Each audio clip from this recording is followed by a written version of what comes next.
I'm Claire, the woman who once stood beside her husband at million-dollar galas, someone who believed marriage was an unshakable castle, until the night he whispered to his mistress, right in the middle of a charity event I organized, and told me he had found real love. And me? I walked away in silence, carrying 3 lives growing inside me, lives he never even knew existed. I lost everything, only to rebuild, brick by brick. Not for him, but for myself, and for 3 children he never once called by name. Before I share my full story, let me know where you're watching from in the comments below. Hit the like button and subscribe if you've ever had to survive a pain you thought would break you, especially when it came from the ones who were supposed to love you most. Trust me, you'll want to hear what happens next. The champagne flute trembled in my hand, but I didn't spill a drop. Years of practice at these charity galas had taught me how to smile through anything, how to keep my shoulders straight when the weight of pretending threatened to crush me. "Claire, darling, the auction numbers are phenomenal," Mrs. Henderson gushed, her diamonds catching the ballroom lights. "You've outdone yourself again." I nodded, my lips forming words I couldn't hear over the rushing in my ears. Because across the room, my husband, the man I'd sold my father's company shares for, the man I'd given up my design career to support, had his hand on the small of Haley Sloane's back. Not just touching, claiming, the way he used to touch me. Ethan didn't even try to hide it anymore. His thumb traced small circles on her spine while she laughed at something he whispered. 23 years old. A model who'd appeared at his tech conferences 6 months ago, all legs and promises. I excused myself from Mrs. Henderson and walked, not ran, to the powder room. My heels clicked against marble, each step measured. Perfect, like everything in my life was supposed to be. In the mirror, I saw what everyone else saw. Claire Bennett Maddox, 35, philanthropist, perfect wife. My dress cost more than most people's cars. My wedding ring could fund a small startup. My life looked like a magazine spread, and it was all a lie. The door opened. I didn't need to look to know it was him. Ethan's cologne, the one I'd chosen for him 10 years ago, filled the space between us. "We need to talk," he said. "Not here." My voice stayed steady. Another skill I'd perfected. "Claire, not here." But he grabbed my wrist as I tried to leave. Not hard. Ethan never left marks. He was too smart for that. "I want a divorce," he said as casually as ordering coffee. "I've fallen in love with Haley. Real love this time. I need to live my truth." His truth. I pulled my wrist free and straightened my dress. In the mirror, I watched myself not cry, not scream, not beg. "Fine," I said. His eyebrows rose. He'd expected a scene. Maybe wanted one. Something to make him the victim in his story of finding himself. "That's it? Fine? What did you expect, Ethan? Tears? Begging?" I turned to face him. "You made your choice. Now get out. I have an auction to finish." He left, looking almost disappointed. I stayed in that powder room for exactly 90 seconds.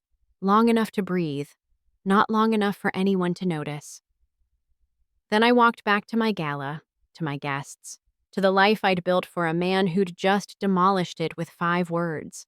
I raised my champagne glass for the final toast, thanked everyone for their generosity, and promised that their donations would change lives. I didn't know then that mine was about to change in ways I never imagined. My mother's house in Georgetown smelled like cinnamon and disappointment. She didn't say, "I told you so," when I showed up at midnight with 2 suitcases and a shattered marriage. She just opened the door wider and put the kettle on. "The guest room's made up," she said, not meeting my eyes.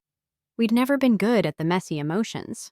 I lasted 3 days before the silence broke me. It happened in the bathroom, that sterile, pink-tiled space where I'd hidden as a teenager, crying over boys who didn't matter.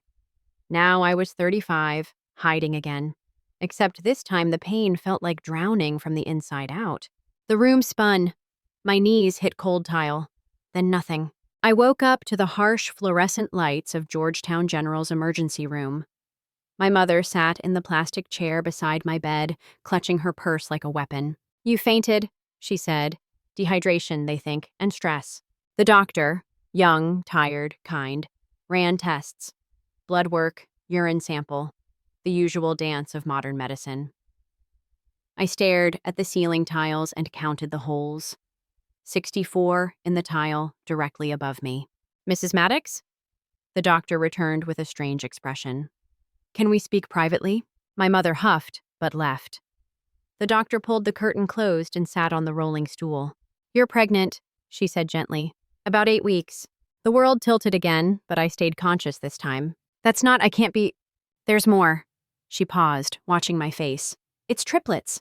3 distinct heartbeats. 3 sacs. Fraternal. 3. The number echoed in my head like a bell tolling. 3 babies. Alone. My hand moved to my stomach without thought. Still flat, hiding an impossible secret. I couldn't finish. Need to what? Tell Ethan? The man who'd found his real love? Who was probably picking out engagement rings while I lay in a hospital bed. Take your time, the doctor said. There are options. No. The word came out fierce, surprising us both. No options. They're mine. She nodded. Prescribed vitamins, scheduled appointments.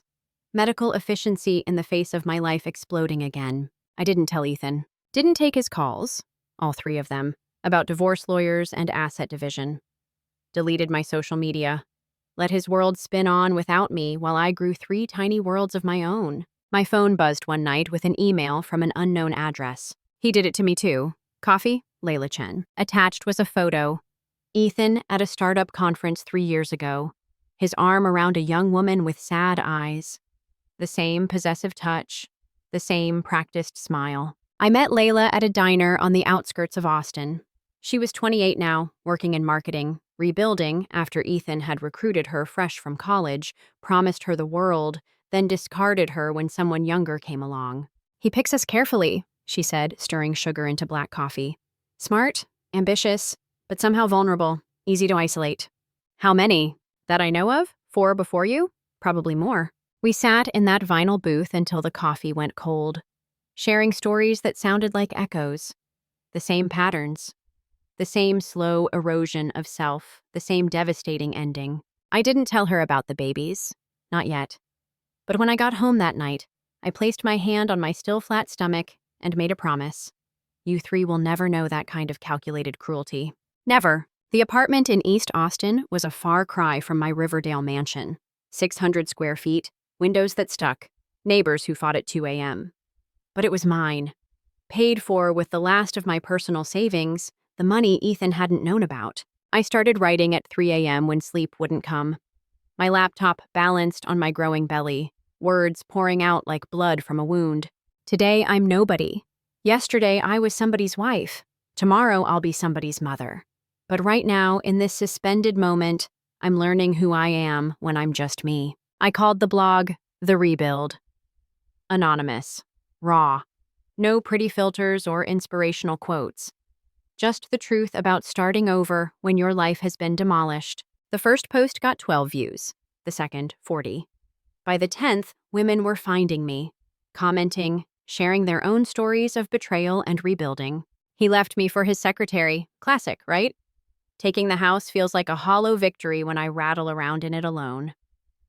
Broken in Boston, mine didn't leave. He just stopped seeing me.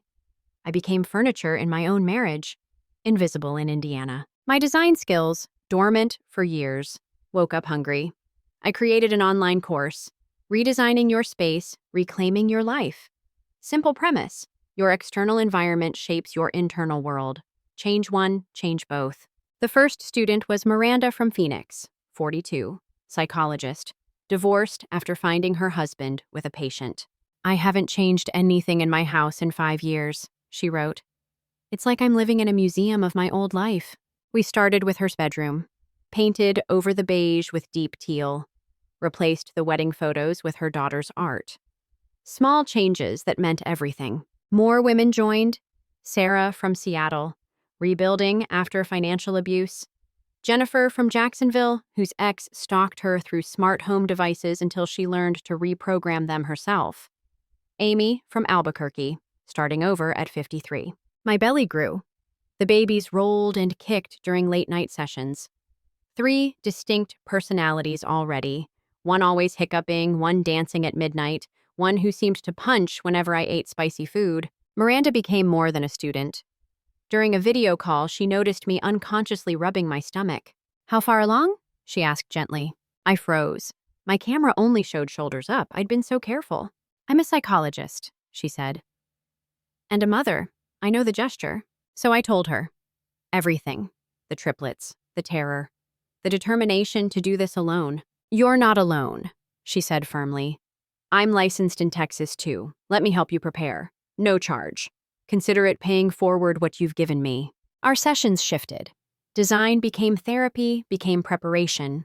She taught me visualization techniques for labor, coping strategies for the exhaustion ahead, ways to bond with 3 babies simultaneously.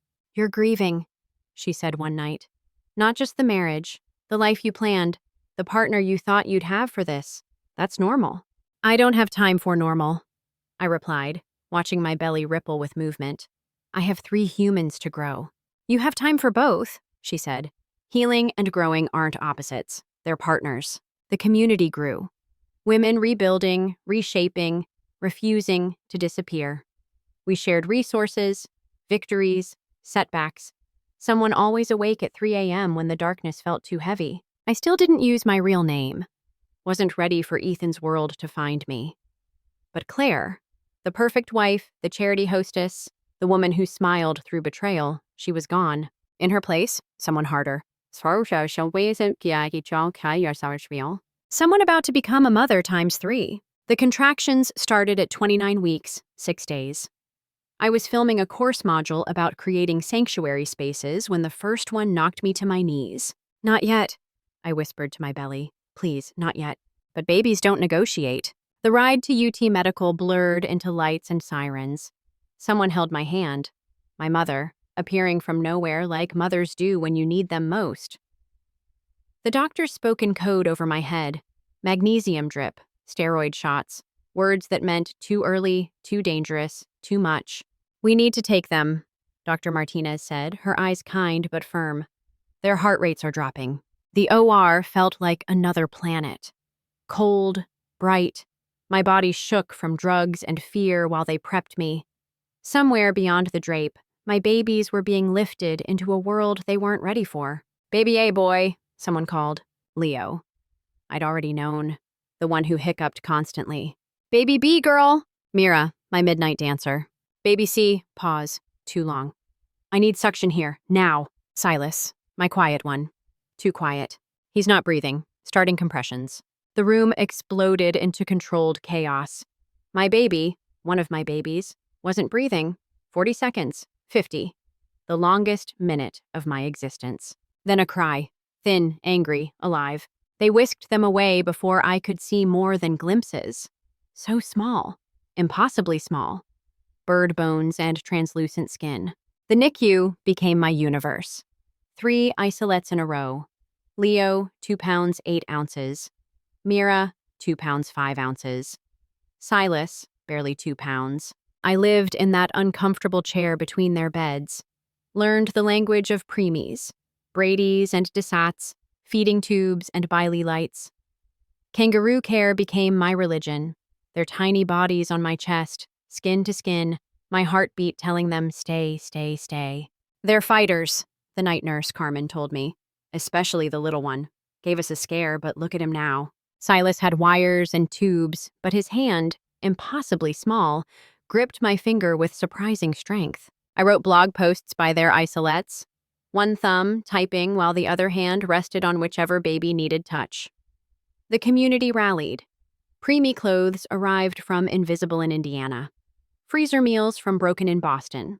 Miranda sent meditation recordings for the endless hours. My milk came in fierce, my body determined to nourish what it had grown. I pumped every 3 hours, labeled bottles with military precision. Fed them drops at first, then milliliters, celebrating every gain. The day Ethan got engaged, splashed across Austin society pages, Haley's ring visible from space, I was holding Silas through his 3rd Brady spell of the night. His heart forgetting to beat while somewhere across town, his father celebrated new love. I sang to my boys and girl instead. whispered promises, told them about the apartment waiting, the community of women who already loved them, the life we'd build together. Your dad doesn't know you exist, I told them during a 3 a.m. feeding. Someday that might hurt. But right now, you have me, and I have you. And that's enough. Leo came off oxygen first, breathing room air like he'd been doing it forever. Mira followed, feisty and demanding. Silas took longer, but he got there. My quiet warrior. 10 weeks in the NICU. 70 days of alarms and victories, setbacks and miracles. But finally, I carried 3 babies out of that hospital. No husband, no mansion, no perfect life. Just me and 3 reasons to rebuild everything. The little house near Maplewood Elementary wasn't much. 1940s bungalow, needed paint, floors that creaked a symphony. But it had a fenced yard and Mrs. Chen next door, who'd raised 4 kids alone and didn't ask questions about fathers. Brick by brick started in my living room. Just an idea at first, born from 2 a.m. feedings and the messages flooding my inbox. Women needing more than design tips, needing skills, income, sisterhood. Sarah from Seattle had learned woodworking to fix what her ex deliberately broke. Jennifer from Jacksonville became a coding expert to debug her stalker ex's harassment. Amy from Albuquerque discovered she could tile bathrooms better than any contractor. What if we taught each other? I proposed during a video call. Leo sleeping in my lap while the other 2 napped in their swings. Real skills, real income, real independence. We started small. Sarah taught furniture restoration via video. Jennifer created cybersecurity workshops for women leaving abusive relationships. I taught design principles that could become careers. The twins hit every milestone like tiny warriors. First smiles Mira, of course. First laugh Leo at his own sneeze. First time sleeping 4 hours straight. All 3, blessed synchronization. Silas worried me. Quieter than his siblings, content to watch while they conquered. But Carmen from the NICU had taught me to see. He noticed everything, processed deeply. When he finally smiled, it was deliberate, meaningful, a gift rather than reflex. The surprise came on a Tuesday, a certified letter. Inside, a check for $100,000 and a note. For the work you're doing. No strings, no names. Just someone who believes in second chances. A friend. I stared at those zeros until Mira's hungry cry broke the spell. Real money. Enough to matter. We're getting a real space, I told the babies during tummy time. They gurgled agreement or gas, but I chose agreement. The abandoned strip mall on East Cesar Chavez had been empty for years, but it had good bones, parking, possibility. The landlord, Mr. Gonzalez, had daughters. He understood. 6 months free if you fix it up, he offered. After that, we'll see. The community descended like beautiful chaos. Sarah flew in from Seattle with power tools. Jennifer brought her teenage daughter and industrial-strength internet. Amy organized work crews of women I'd never met, all carrying their own rebuilding stories. We demolished walls with sledgehammers and fury, every swing for the lies we'd believed, the years we'd lost, the selves we'd abandoned. Built new walls with care. A child care room with soft colors, a workshop with proper ventilation, offices for consultations, a quiet room for when the overwhelm hit. Miranda arrived with her practice partner, Dr. Ben, a gentle giant who specialized in trauma recovery. You need mental health support integrated, she said. Rebuilding isn't just external. Opening day, 43 women showed up. Some with kids, some with bruises, all with determination. Sarah demonstrated refinishing, while Jennifer taught password protection, and Leo, Mira, and Silas held court in the childcare room, accepting adoration like tiny royalty. This isn't charity, I told them, standing on a paint-stained ladder. This is us claiming space, building what was never given, brick by brick. That night, exhausted babies finally asleep, I sat on my creaky floor and cried. Good tears, clean tears. Because in that ugly, beautiful space, women were learning they could build anything, even themselves, even after being demolished. Especially then. 5 years disappeared like morning mist. The triplets grew from tiny warriors to distinct humans. Leo, with his father's eyes but my stubbornness. Mira commanding any room she entered, Silas observing everything with startling wisdom. The invitation arrived on quality paper I once would have ordered myself. The Dallas Medical Foundation requests your presence as keynote speaker. They wanted to hear about our integrated care model, how brick by brick had expanded to 6 cities. The revolution we'd started with sledgehammers and stubbornness. "Mama, do we get to come?" Mira asked, reading over my shoulder. Already reading at 5. Already unstoppable. "There's a children's performance," I noted. The universe had a sick sense of humor. "Would you like to sing?" They'd inherited my inability to refuse a stage. The Fairmont Dallas ballroom hadn't changed. Same crystal chandeliers, same air of moneyed importance. But I had. No designer gown this time. A simple black dress I'd bought myself, comfortable shoes for chasing triplets.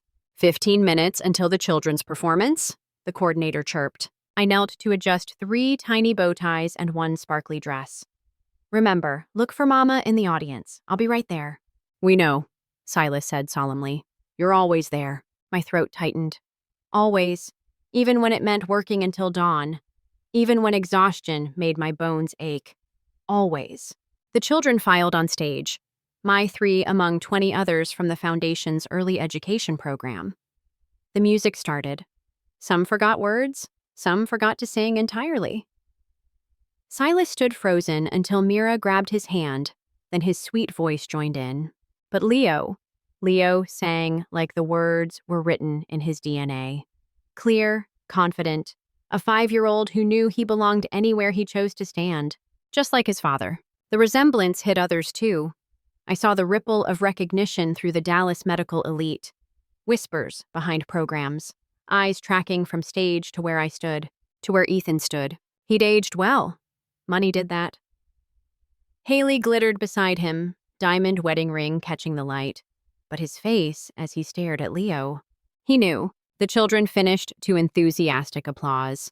I gathered my 3, praising their performance, promising ice cream later.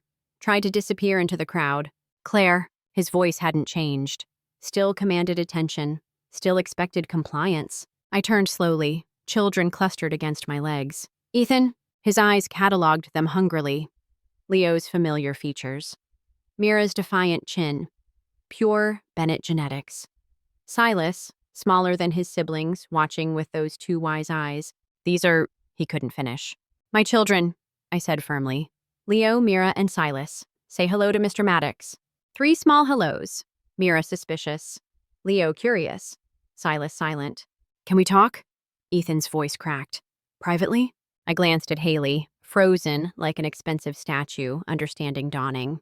10 minutes, I agreed. "Miranda?" My friend appeared, reading the situation instantly. "Would you mind?" She gathered the triplets with promises of cake. They went willingly. They trusted my people because I'd chosen them carefully. Everything I did now, I did carefully. Ethan and I found a quiet alcove. 5 years collapsed between us. "They're mine," he said, not a question. "No," I corrected. "They're mine. Biology doesn't make you a father. Presence does." And he hadn't been present. Not for the NICU. Not for the sleepless nights. Not for any of it. Not yet. "I have rights," Ethan said, lawyer voice activated. "You have nothing." I kept my voice steady, though my hands shook. "No birth certificates, no acknowledgement, no claims." His face crumbled. The first genuine emotion I'd seen from him in years. "Claire, please. They're my children, too." "They're 5, Ethan. 5 years you didn't know they existed. 5 years of—" I stopped. The list was too long, too heavy. "I want to know them." He looked broken. "Good. Please." The keynote speech passed in a blur. I spoke about rebuilding, about women supporting women, about creating structures that caught people when they fell. Kept my voice steady while Ethan sat in the front row, eyes never leaving my face. Afterward, I collected my children, my miracles, and tried to leave. "Mama!" Leo tugged my hand. "That man is still watching us." Of course he'd noticed. Leo noticed everything, processed it through his music. "He's someone Mama used to know," I said carefully. "Is he our dad?" Mira asked, because Mira asked everything. I knelt despite my dress, gathering them close. "What makes someone a dad?" "They love you," Silas whispered. "And stay." "That's right, baby, and stay." The conversation with Ethan took 3 lawyers, 2 therapists, and 6 months of negotiation. I set the terms. Start as Uncle Ethan, Mom's friend. No promises, no claims, no sudden declarations. Supervised visits only. Public places. Dr. Ben present for the first month. The children's therapy team, already in place because I'd learned to prepare for everything, would guide the process. Any hint of manipulation, of using them against me, and it ended. I agree, he said to every condition. Humbled, maybe genuine. Time would tell. The first meeting, a Saturday afternoon at Zilker Park. Public, neutral, safe. Ethan brought a basketball. He'd done homework. Leo loved basketball. Want to shoot some hoops? He offered. Leo looked at me. I nodded. They played while Mira interrogated Ethan about his favorite colors, wrong answers. All of them, and Silas sat beside me watching. He looks like Leo, Silas observed. Yes. Is that why he's sad? 5 years old and seeing everything? Maybe. Each visit, carefully orchestrated. The zoo, the children's museum, always public, always watched. The triplets responded differently. Leo warmed first, drawn to Ethan's easy athleticism. They shot hoops, threw footballs, bonded over sports I'd never mastered. Mira remained skeptical, testing him with increasingly ridiculous questions. Would you eat a bug for us? What if we were bugs? Do you even like bugs? Silas watched, processed, made his own timeline. 3 months in, at the playground, Silas fell. Scraped knee, blood, tears. Before I could reach him, Ethan was there. Gentle hands, soft voice, the father he'd never been for them before. You're okay, buddy. Just a scratch. Want me to carry you to Mom? Silas studied him through tears, then nodded. Let himself be lifted, carried, comforted. That night, tucking them in, Mira asked, Is Uncle Ethan going to stay? I don't know, baby. He better, she declared. Silas likes him now. You can't leave after Silas likes you. Rules according to Mira. Fierce protector of her brothers. We'll see, I promised. We'll take it slow and see. But watching Ethan earn their trust, inch by painful inch, something in my chest unclenched. Not forgiveness, not yet, maybe not ever, but possibility. December arrived with unusual Austin snow, delicate flakes that wouldn't last. The school auditorium smelled like peppermint and excitement. Kindergarten winter showcase, the triplets' first real performance. You sit there, Mira directed, pointing Ethan to the seat beside me. So we can see you both. 6 months of Uncle Ethan. 6 months of careful boundaries becoming careful trust. He'd missed Haley's gallery opening to attend Leo's t-ball game. Showed up to Mira's dance recital with flowers. Learned that Silas preferred books to balls, reading together on park benches. She's bossy, Ethan murmured as Mira marched away. She's perfect, I corrected. We sat in carefully maintained silence, not together, but adjacent. 2 parents who happened to share DNA with 3 miracles on stage. The lights dimmed. 20 kindergartners filed out, my 3 among them. They'd chosen You Are My Home from the song list.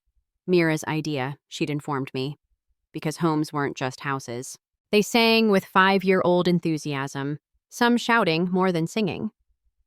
But when the chorus came, Silas's clear voice rose above the rest, sweet and sure. You are my home wherever you are is where I belong. Leo harmonized. He'd been practicing. Mira added hand gestures she'd definitely not learned in rehearsal. 3 pieces of my heart, singing about home. I cried. Couldn't help it. 5 years of fighting, building, protecting, and here they were, whole, happy, unafraid to take up space. Ethan handed me a tissue. They're incredible. I know. You did that, made them incredible. They did that. I just didn't let anyone break them, including you, unspoken but heard. After the show, cookies and chaos. Silas ran to us. Ran, my cautious boy, clutching a painting. I made this in art. He thrust it at me.